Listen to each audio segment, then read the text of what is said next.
In this video, I will show you how you can find out the latitude and longitude of any place on the Google Maps, and also that if you have the lat-long coordinates of any site, how you can find that on the Google Map. So first of all, I am just going to show you that how you can find out the lat and long of any place. You need to just search for a general area and zoom into the place where you want to get the lat and long. And I'm not going to select any prominent place. Even you can get the lat and long of an empty area where there is no position mark. So I'm just going to select a blank area somewhere here and do the long press, and you can see that the red pin would start to show on the map, and you would see the drop pin status on the bottom. So you just need to click this drop status from the bottom, and in the pin details you would see the lat and long of or the coordinates of your location. You can just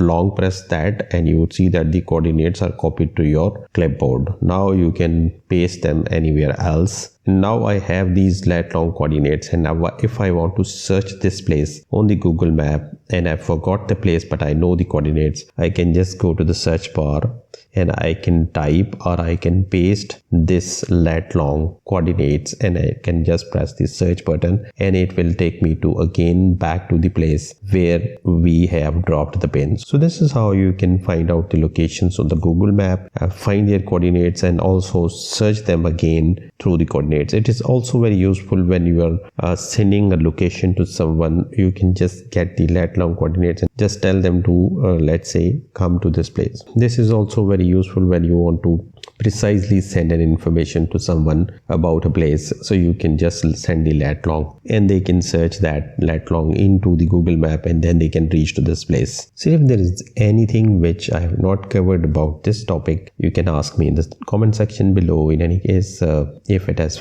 given you some value, do give it a like and don't forget to subscribe.